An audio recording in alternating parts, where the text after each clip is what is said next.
Bonjour. Comme vous le savez, disons comme vous le savez en principe, dans chaque objet d'étude, il y a une œuvre à étudier. Ici, Enfance de Nathalie Sarraute. Et un corpus de texte qu'on appelle le parcours associé et qui s'inscrit dans un intitulé particulier. Ici, l'intitulé, c'est Récit et connaissance de soi.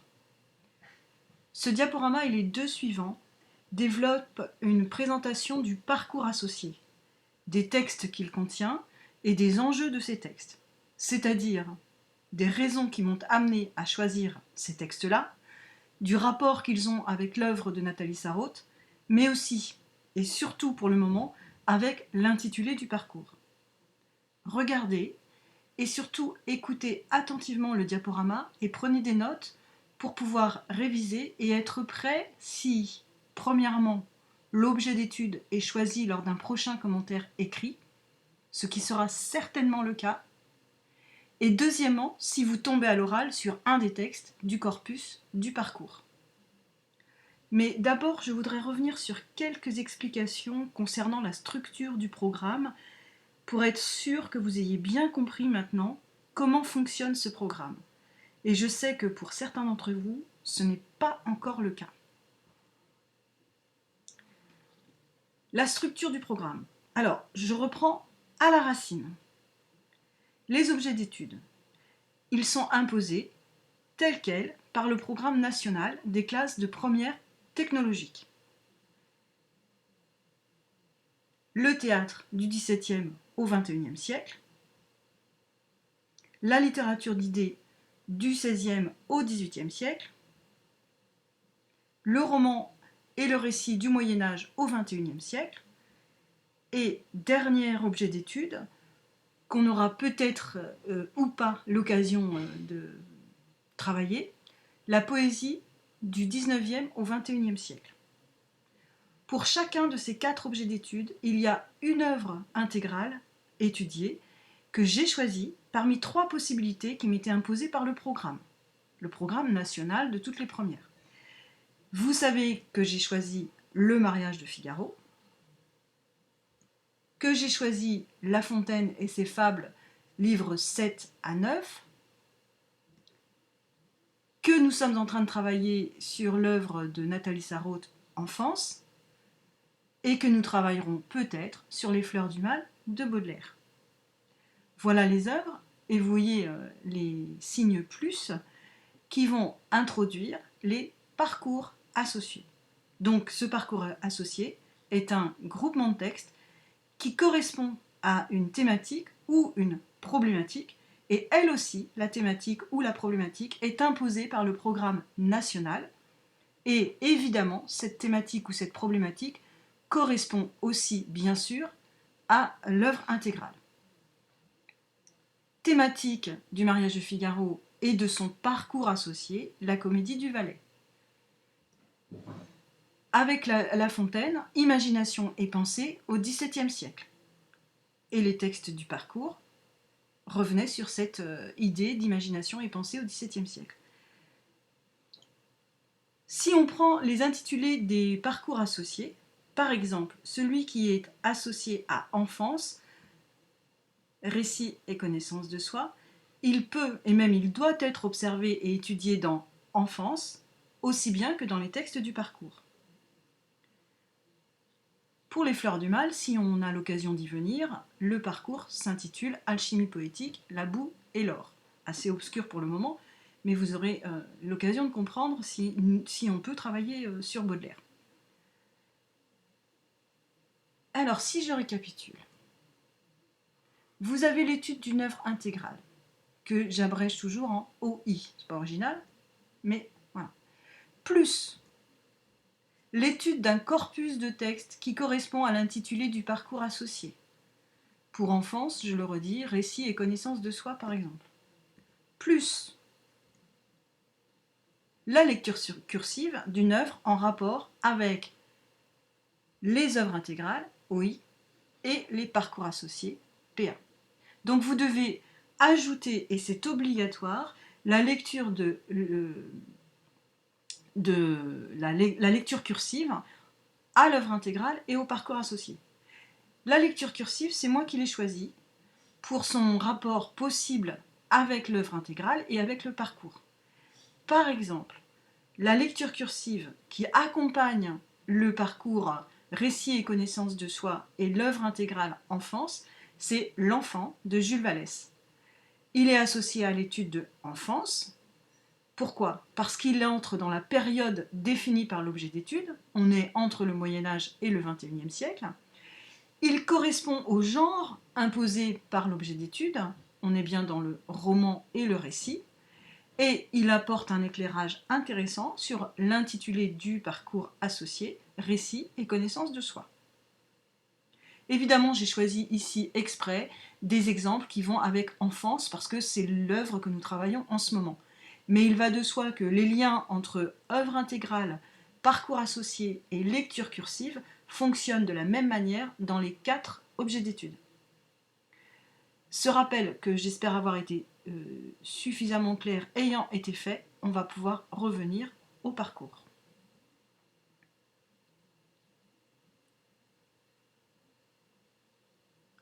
Comme vous le voyez, je reprends ici l'intitulé du parcours, récit et connaissance de soi, et je vous propose de le transformer en une question, autant dire en une problématique, que nous allons nous poser sur l'ensemble du parcours et sur chacun des textes qu'il contient. Se raconter permet-il de mieux se comprendre ? C'est donc la question à vous poser.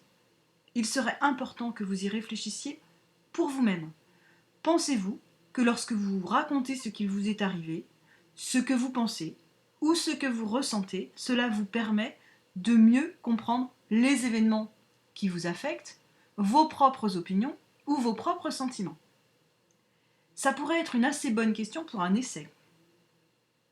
En attendant d'entendre vos neurones entrer en action, je vous présente les textes du parcours.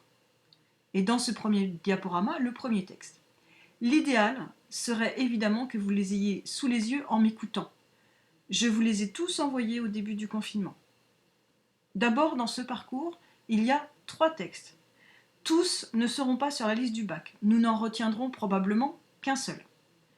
Je vous demanderai plus tard votre avis sur celui que vous préférez conserver. Mais je vous présente quand même les 3 parce qu'ils entretiennent des rapports entre eux qu'il est utile de connaître pour parler du texte qu'on choisira finalement. Alors voici le premier.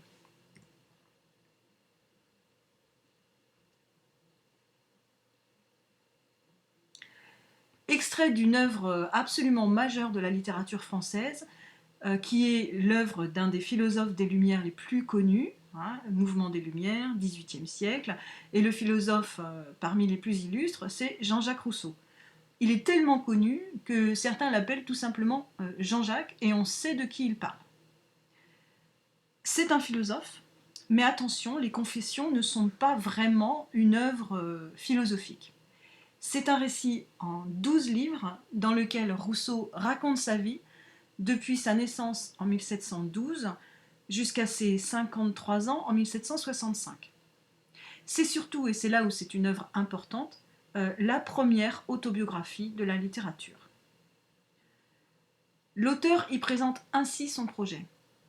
Je forme une entreprise qui n'eut jamais d'exemple et dont l'exécution n'aura point d'imitateur. Je veux montrer à mes semblables un homme dans toute la vérité de la nature, et cet homme, ce sera moi. Son projet consiste donc de se montrer tel qu'il est, aussi sincèrement que possible. Cela lui permettra-t-il de mieux se comprendre? C'est ce que nous essaierons de mesurer un peu plus loin en examinant l'extrait des Confessions choisi pour le parcours. Le deuxième texte de ce parcours est sans doute nettement moins important dans l'histoire de la littérature, et évidemment je l'ai choisi parce qu'il est de Jules Vallès. C'est le 2e tome de sa trilogie, ou c'est un extrait du 2e tome de sa trilogie. Cette trilogie qui s'appelle Mémoire d'un révolté, et dont vous devez lire le 1er tome intitulé L'Enfant. Le 3e tome s'intitule L'Insurgé, et vous le voyez, le 2e, sur lequel on va étudier un extrait, s'intitule Le Bachelier. Ce texte a donc un double intérêt pour nous. Il sera peut-être sur la liste de bac pour l'oral, premier intérêt. Et second intérêt, il vous permet d'en savoir un petit peu plus sur l'œuvre à lire en cursive que vous présenterez peut-être lors de l'entretien à l'oral également. Les 3 ouvrages de la trilogie de Vallès sont des romans inspirés de la vie de l'auteur, mais inspirés seulement, ce qui signifie que l'auteur ne promet pas, contrairement à Rousseau, de dire la vérité. Toute la vérité, rien que la vérité. Mais il s'autorise à romancer sa vie, à l'inventer en partie. Jusqu'à quel point le lecteur l'ignore. En tout cas, le nom du héros de cette trilogie, ça n'est pas Jules Vallès, c'est Jacques Vingtras. Alors on retrouve les initiales, J-V, mais on ne retrouve pas tout à fait le nom. Cette petite précision sur le nom de l'auteur et du héros vous permet de voir comment il a pu transformer, romancer sa vie, tout en conservant l'inspiration de sa propre existence. Nous, notre question, ça va être ici de se demander si se raconter tout en s'inventant, est-ce que ça permet de mieux se connaître ? Et nous examinerons cette question dans un prochain diaporama. Le dernier texte est extrait du récit d'un épisode de l'enfance de l'auteur, et l'auteur c'est Albert Cohen. Il s'agit d'un épisode traumatisant. En 1905, à Marseille, où il vivait, le jour de ses 10 ans, le jeune Albert s'est fait traiter de sale-youpin. Le récit de cet épisode autobiographique est l'occasion pour Cohen de partager ses réflexions sur l'hypocrisie bourgeoise, on en reparlera, et l'antisémitisme. En lisant le texte de Cohen, nous allons nous demander cette fois si raconter un traumatisme permet de mieux comprendre ce qu'il a pu provoquer en nous. Nous aurions pu, mais nous n'en aurons malheureusement pas le temps, accompagner l'étude de ces textes de l'analyse d'un tableau que voici, et qui est en peinture ce que l'autobiographie est en littérature. Une façon pour le peintre de se raconter et peut-être de mieux se comprendre. Qu'en dites-vous ? L'originalité de la toile est notamment dans le triple portrait.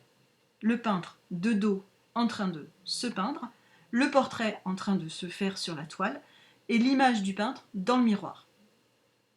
J'aime beaucoup ce tableau, je le trouve particulièrement humoristique. Et vous ?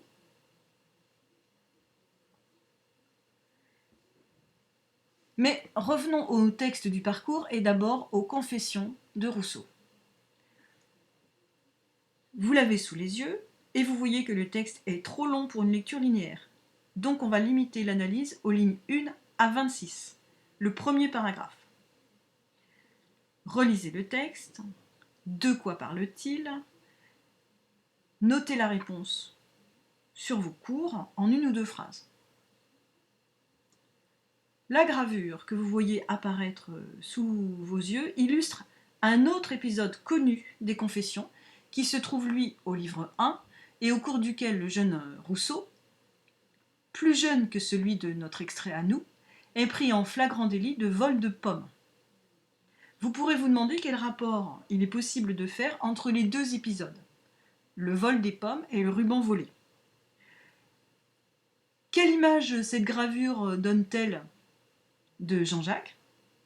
Et pourquoi raconter des péripéties qui ne le valorisent pas ?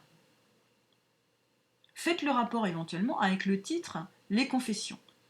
Raconter des choses où il est coupable, quel rapport avec le titre qu'il a choisi pour son autobiographie « Les Confessions ».